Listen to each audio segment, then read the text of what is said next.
Shalom and welcome to another edition of Parsha Talk. I'm Rabbi Elliot Malamet in Highland Park, New Jersey at the Highland Park Conservative Temple Congregation on Shemet. Joining me, my good friends, Rabbi Barry Chesler, Solomon Sheikh the Day School of Long Island, and Rabbi Jeremy Kalmanovsky, Anshe Chesed in New York City, and the proud parent of the newest Israeli citizen, Yes, Odelia indeed. Kalmanovsky. She landed in Israel. We are recording this on Wednesday, and today she is a citizen. She Tell is. us about it. Mazal tov, kol hakavod. This Thank is you. an amazing transition, and we are in an extraordinary week in the Jewish calendar, the secular days of awe, but they're quite religious these days. They evoke many feelings in Jewish peoplehood. Yom HaShoah, which was earlier this week, Monday evening and Tuesday, and then we are inching towards Yom HaZikaron and Yom Ha'atzmaut. Yom HaZikaron, which is on Monday night, Tuesday, and then Yom Ha'atzmaut, Tuesday night through Wednesday night. Lots and lots of emotions and lots to think about. And, just one idea or a couple of ideas just to bounce off you and because many of our listeners and viewers watch the first few minutes, and we thank you for every minute you spend with us. Uh, that these days actually define a lot of the differences between our that exist within our Jewish people. Um Yom HaZikaron really is a defining line between diaspora Jews and Jews in Israel, because while we are connected and close, we don't live in the cycle and drama of bereavement in the closest of orbitals. We are not. That's by history and by geography.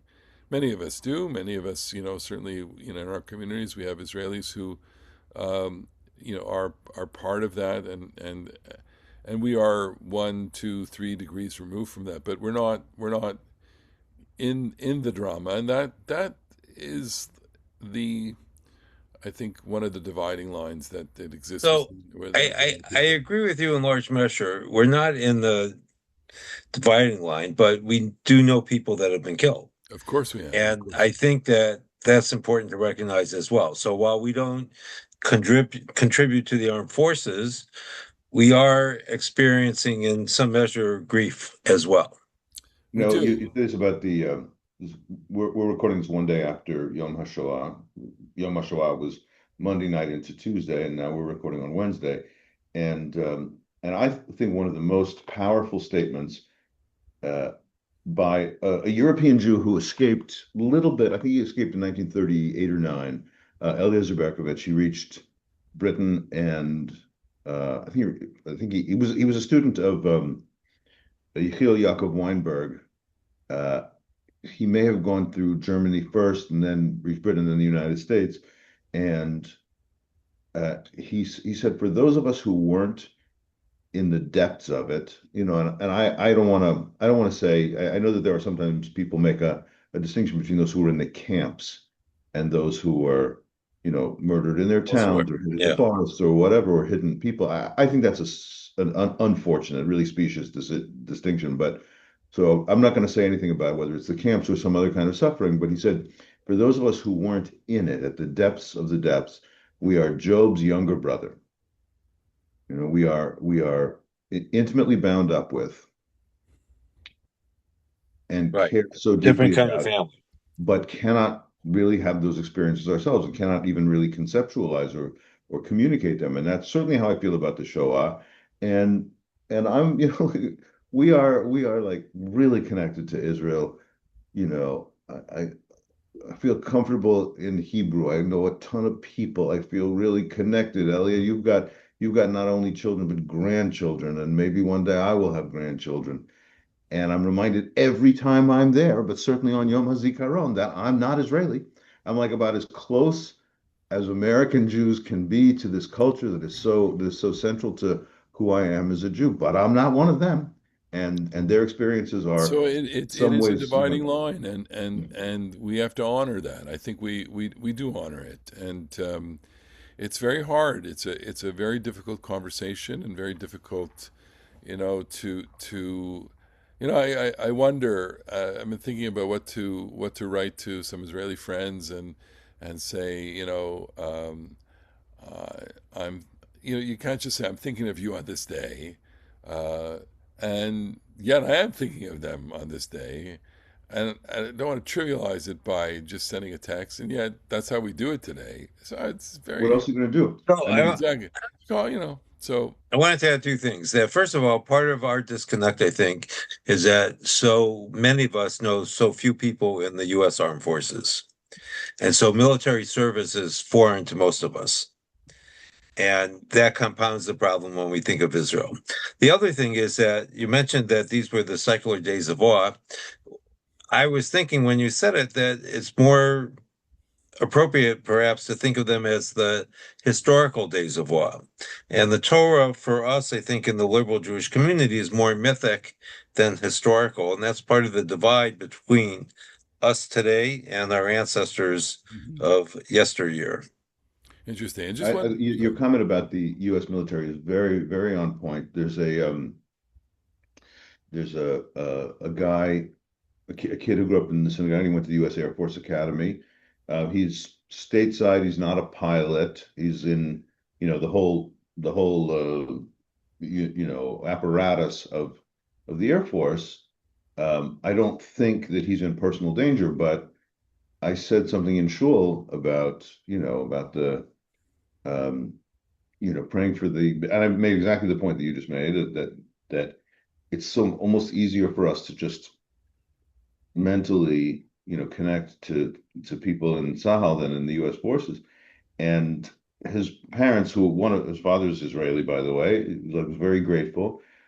This also happened right at the time when that school was bombed, and somebody else in the synagogue who was very, very left and very peace oriented was just enraged to think that we were like, turning off our moral uh, gauges and praying on behalf of the people who blow up schools. Now, I don't think that's correct, but I'm grateful to this guy for never ever letting a story, never letting a passage go by without saying, "Where's your moral gauge?" yeah.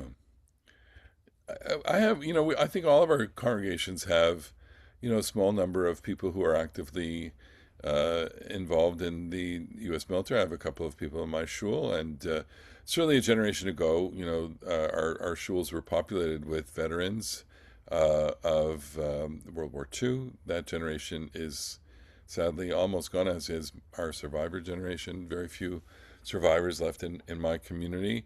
Um, I do have Vietnam War veterans in my shul, and even Iraqi and Afghanistan War veterans, people who had Air Force and Army and Army, all sorts of different jobs, but the people who were in various forms of military service. So it may not be a feature of American Jewish life in the way that it was before, certainly by the numbers, but it's still very present and depends also on the communities that you go to.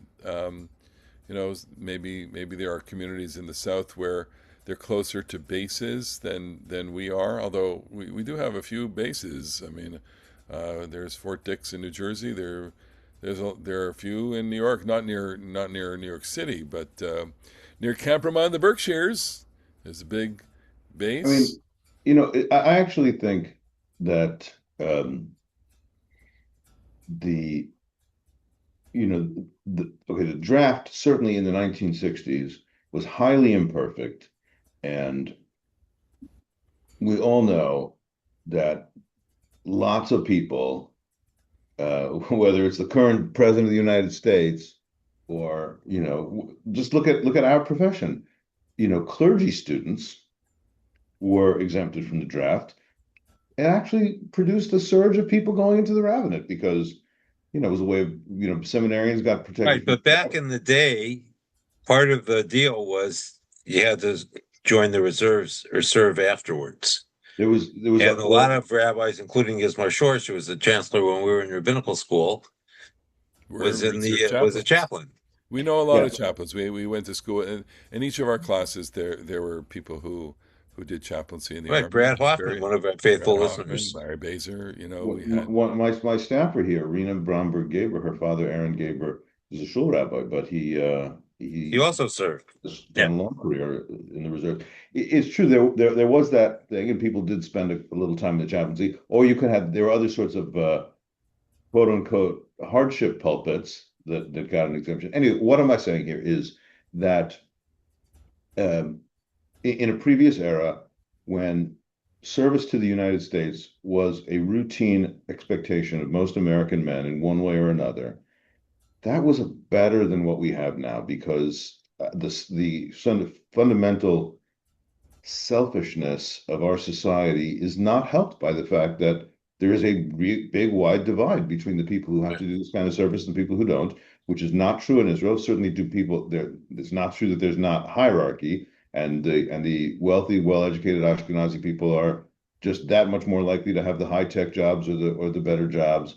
But that's true in Israel too. But what I'm saying is that America would be very much enhanced if there were a national service expectation, I and it doesn't agree. have to be military. Absolutely. It I agree doesn't with have to you. be military. Yeah. Anyway, you mentioned Brad Hoffman. He's an avid listener, watcher of our podcast. So shout out to Brad Hoffman, who is retired chaplain of the U.S. Army or Navy. I'm sorry, Navy chaplain. Okay, Parasha Tazria Metzora, double Parsha this week, coinciding with this week. Let's spend a moment talking about the laws pertaining to the Metzora. It's when you start the Parsha Metzora, it says Zot Tiyeh Torat HaMetzora. This is the ritual of the Metzora, the person afflicted with this scale disease. By the way, it is Jacob Milgram in his commentary talks about 10 Torot. There are 10 Torot of the Kohanah. There are five, the five of the sacrifices. I wrote them out here, but I can't find the list. And there are five other Torah. Let's see if I can remember them. There's the Torah of the Yoledet, the Torah of the Behemah. What? No, Zotarata Ola, Zotarata Mincha, Okay, Zotarata. Ola Under Mincha, the sacrifices. the Yeah. sacrifices, five of them, and then there's the Paraduma. Behemah. What? No, which one? Foods you can eat. Torat, Torat HaYoledet, Torat HaMetzorah, Torat HaZav, and one last Torah that I can't. It's embarrassing. Well, 9 out of 10 is still an A 9 minus. out of 10. That's pretty good. Whatever. Okay, it's on a different sheet of paper. All right.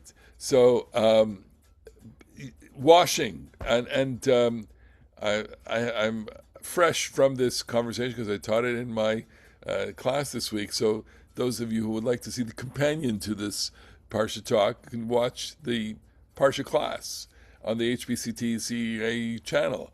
So the idea that you would take this individual and you would rachatz this individual. This is in chapter 14, and it's verse 8. V'chibes hamitaher et begadav.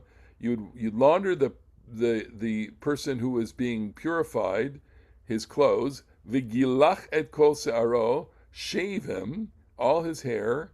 V'rachatz b'mayim v'taher. So, I mean, there's a certain conflict here because we don't shave with razors in Judaism, but evidently you could scrape someone's skin, to be completely naked and completely hairless.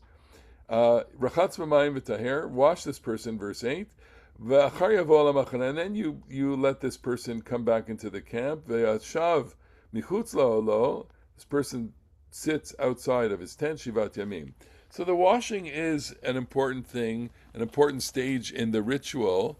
You talked about, your daughter making Aliyah, and that's, the transition of citizenship is a transition of state, literally.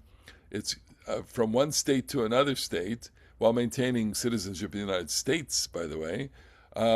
But it is a milestone that requires certain set of rituals. I experienced that myself in becoming a U.S. citizen, and that there is a ritual to doing that. You have to take an oath. You have to You're there with a lot of people. You pledge allegiance, etc. There's a lot of different things that are involved there. It's quite moving, actually.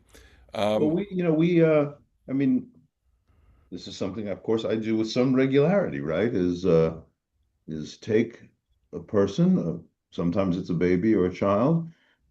Tomorrow, I'm not going, but my colleagues here at the shul are taking a young girl who was patrilineally Jewish to the mikvah to affirm her Jewish status. And we take, whether it's an adult or a child, you enter nude into this amniotic body of water, and you come out and you're different. so I'm glad you used that language because historically, and this is what I discovered in the course of preparing for these classes, which is that the mikveh as an institution does not emerge in the archaeological record until the Second Temple period. That is in the minus 100, 150s, 200s to the, right up until the 70 CE. That is you do not find mikvaot prior to that. What you do have is the rituals relating to the purification, which involve pouring water on a person. Verachatz b'mayim. You do have these records in the Tanakh. Let's say the story of the Haftarah for this. Is it the Haftarah for this week, which is the Well, this week is Rosh Chodesh, but Rosh Chodesh? it's Naaman, right? Naaman, who has to bathe in the Jordan and miraculously is cured from his tzarat. And so there is, of course, the notion of total immersion, but you don't see it in the archaeological Wait, record. this is surprising to me. So I've never heard this. That the ubiquitous things which we see in Masada, which we see all over Jerusalem, which we see the all the time. Second Temple, though. But I But thought, so, Elliot, so the that Bible when does. we were in Jerusalem that year, that there were first temple mikvahot in Jerusalem, in the houses of the Kohen. So according to And that's a mistaken memory then? according That's what yeah, I you're think so. suggesting. According Okay. to the archaeological record, these are a couple of writers on thetorah.com who blend scholarship with study of the Torah. Uh, they talk about the archaeological record and the so you don't have it. You just don't have it. But so what? So what it means is, I mean, the theory is that the mikveh originates, and it's a very compelling idea, from the collision of Greco-Roman culture, the bathhouse culture, with Judean Jewish culture, and the predilection and the insistence on issues and matters of purity and impurity, and it gets and what emerges from that is a new institution called the mikveh, in which you have stairs, the evidence of a walk into a small pool, and the Mishnah will give us all the proper dimensions of its size and the quantity of water that has to contain, how much of that water is drawn water or water that is not drawn. Actually, it has to be living water, and a person immerses in that. And the idea that you immerse in that and then you come in as one state and then you emerge as in another state, and that the mikveh becomes the transitional thing. And Jeremy, you just used the symbolic language that it's a kind of surrogate amniotic fluid, and that there's a sense of literally being born again, as you emerge from a mikveh, and this ritual plays itself out in Jewish life in many, many ways, primarily today with women who complete their menstrual cycles and wait a period of time and then emerge from, go to the mikveh and resume their intimate marital relations with their husbands and wives together.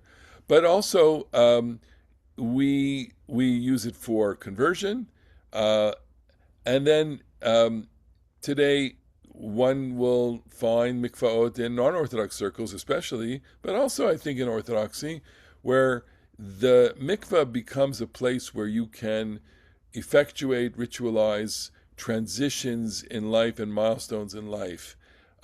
So I'm referring to the Mayim Chayim mikveh in Boston, which has a very elaborate website and lots of liturgical materials for individuals who are going through various different kinds of milestones, transitions, or celebratory moments, and they want to mark that.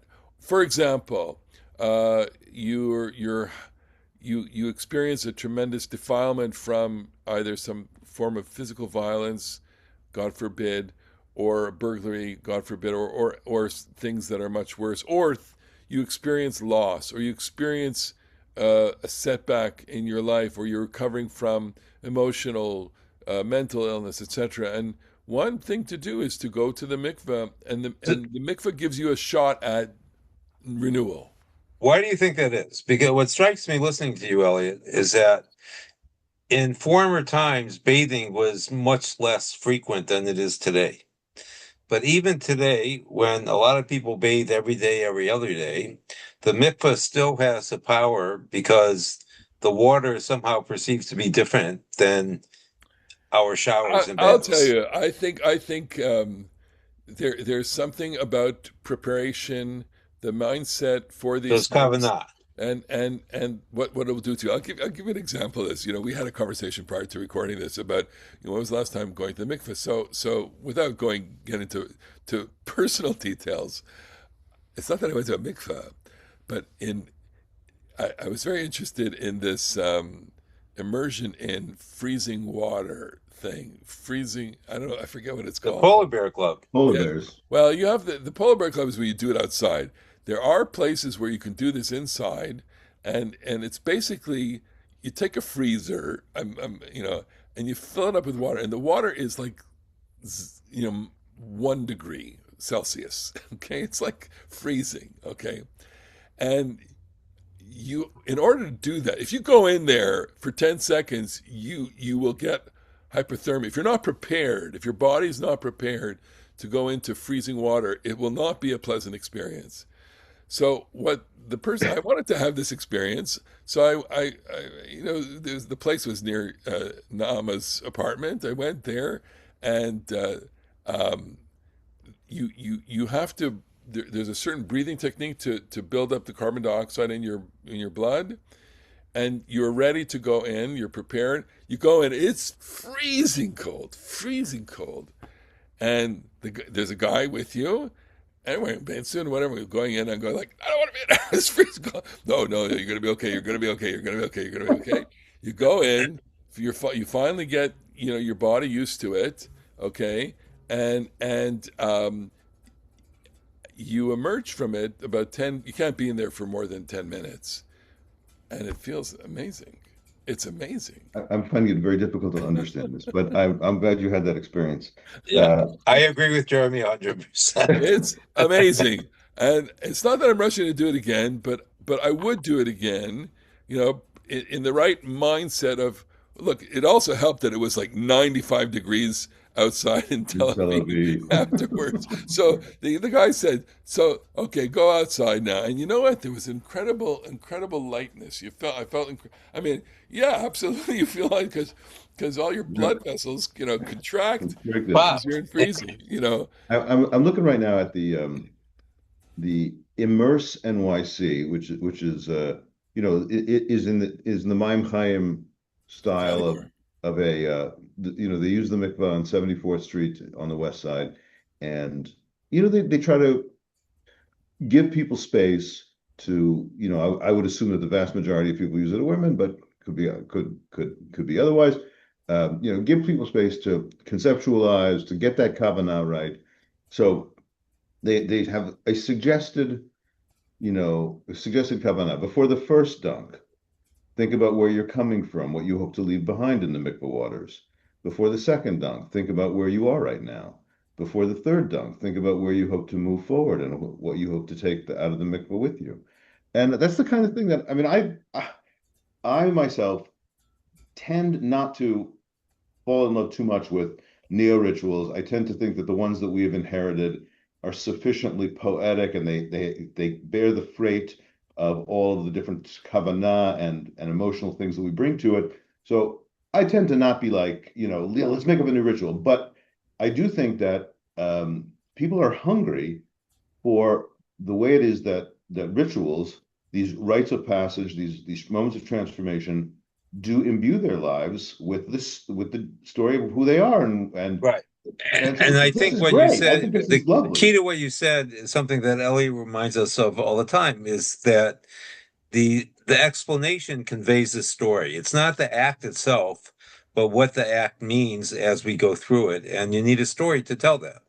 So this individual, the Metzora, has a story, and the story is that there's a skin affliction, and that this individual is being brought onto a path of recovery. The skin affliction obviously has spiritual and divine overtones to it, because it's in a world in which this particular disease seems to be a divine response to sinfulness. And it's the body, it's the skin, it's the boundary between the living and the dead, and all of that. Um, and this individual needs a transition, and in the stages of transition, that individual experiences exile from the community. I can't think about what it means. With the sense of what does it mean to be in exile from the community. Um, you know, it's it's an extraordinary stage. You have to Uh, sit. You So sit. a better word, I think, here instead of exile is excommunication. In other words, you're not talking to anyone in the community because you're on the outside. You've been shunted aside. so we just don't have a lot of experience with that. I mean, it used to be a feature of Jewish life. There are rare examples of people Should who we are put bring in. it back? Look, I don't think Well, so. I just want to make the observation here because, thinking about the I don't know about you guys, but I often smile when there's the pharmaceutical ads for whatever particular, you know, Crohn's disease, or the GLPs and the diabetics and the whatever, and they read very quickly at the end. Yeah. Some people have experienced the loss of fingers. I can't believe it. But the number of Sky Rizzi is one of the was one Yeah. of the it's about plaque psoriasis, and I'm just thinking about the ways in which uh, written on people's skin is this difference. Say it nice and say difference, and say it not so nice is like people feel like really ugly, or really like you're an object of horror or something like that. And I can only imagine in ancient times when medicine was God, they didn't, nothing, and whatever kind of poultice they would put on. But I assume it was a very alienating, and there's this grim line in the Parshas, is that when you get diagnosed, you say you walk out of the camp and go tamei tamei yikra, and if you go unclean unclean, and I think that the simple reading of it is to anathematize this person, excommunicate, as Barry said, but the rabbis have an awesome turn on that. Tamei tamei yikra, unclean unclean, is meaning the person says to their neighbors, pray for me, I'm in pain, Yeah, and definitely. that's So, that's that's better. and what's critical, I think, is that this kind of disease you can't hide from because it's on your body, right? It's not like Well, an you can internal hide. You can disease put where no clothing one over your necessarily disease, knows that you're sick. Here, everyone knows something's wrong. unless it's you can put clothing if you have it on your face, obviously, but or you can even cover your face, as many Well, people. I mean, but think about Eretz Oh, Israel. well, You're not going to cover your body all the time, the whole year. the Metzora, by the way, you know, the mourner, the Metzora, the leper, and the Menudeh, the excommunicee, are a trio throughout Tractate Moed Katan. Everything that happens to one of them is, they sometimes will say, well, does this apply to the Metzora? No, it doesn't apply to the Metzora. Does this apply to the Menudeh? Yes, it applies to the Menudeh.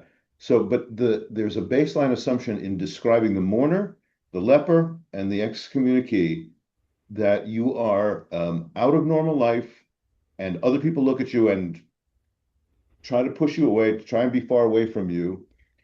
And you're sometimes like, and the another thing that is in that same vein is they talk about the people who are fasting in lack of rain, who they describe as minudela shamayim. They are excommunicated by heaven. So, So there's all these feelings that I think people be in these situations of I am all alone and I am pushed out, and it's really very devastating. The ritual for reincorporation is itself beautiful too, but we haven't gotten there yet. what's important, I think, to keep in mind is that all three of these people are outside the community, not by their own choice. If And so raises the stakes, I think, because something has happened that you have no control over, I think, even for the excommunicant in some ways. And you are thrust out of the community that you need now more than ever, and they're not there for you. let me just come back to something what Jeremy said about ritual and innovation of ritual, and I think I share many of your sensibilities on we have a canon. Let's say we have a canon of ritual. There's a rich ritual library in Judaism that really doesn't necessitate um, any kind of innovation or and I'm not sure you're saying that. So I do want you to clarify that we do invent rituals all the time. The question really for us is, at what point does a ritual click? Does a ritual stick? Everything that we have in the library, in the canon, was once innovated by somebody, not like us, but somebody who was trying to create a symbolic way of articulating experiences uh, and effecting a state of mind. Um, So yeah, so I feel like, I mean, the way I would respond to that is, first of all, it's just the nature of reality that those things which come out of the mists of time, if they were invented by somebody, and presumably they were kind of shamanistic Kohanim or prophets or whatever, um, who guided other people, or like you said about Naaman, Naaman gets healed by this young girl, and he takes, a quantity of Eretz Yisrael earth back with him to Aram because he thinks that the earth is. So somebody said, you know what you need? You need some Eretz Yisrael back over in Syria. Um, but when people make things up now, there's a level of self-consciousness that in true. crafting an art that is just not true about those other things. I mean, they may have been true, 2,000 years ago, but they're not true now. And and I feel that you know, you guys, I'm sure, have seen, and many of our, audience listeners have seen a piece of Roman glass jewelry. Yeah. Israel is filled with Roman glass, and the glass it may have been colored, about 2,000 years ago, but it was clear, and it went in the ground, and it sat there for 1,500 years or 2,000 years, and it comes out of the ground having absorbed the minerals and the metals and all It's the compounds. polished and tumbled and everything. Oh my God! The colors, the patina, the what do you call it? Like the opalescent quality, and I feel that is an incredibly vivid. To me, that's a very vivid um, For illustration of how it is that old things acquire the new meanings seep into the old things, and that's what gives them their color. Whereas the making up the new things, I say to people when we do girl baby namings, I say, okay, listen, here's the deal, and I have a ritual that I made up, um, and I said, okay, so Brit Milah draws all of its power from the fact that this has been commonly held for thousands of years because it is a blood ritual. Nobody today would ever say, let's make up something where we cut a baby. That would be manifestly unethical, but that's what gives it I its don't know, power. it's in So, Parsha so, Tazria. So so that's all. Right. Yeah, it is in the Parasha In Tazria. the first But chapter, chapter first, 12. yeah, Yimol Yusar Lato B'Shmonat Yamim. But so I say to families, listen, okay, the the bad news is that this ceremony that we do kind of feels made up, but the good news is that it's made up, and we can we can accommodate it to what you need. well, Right. But there is, I think we can all agree, much less drama in the baby naming of a girl than there is in the bris. Just the segue is back to Yom Ha'atzmaut, Yom HaZikaron. Those rituals, the rituals that we watch from afar and participate in some way, they're all invented rituals also. The lighting of torches, the honoring of specific individuals to light those torches, speeches, and ceremonial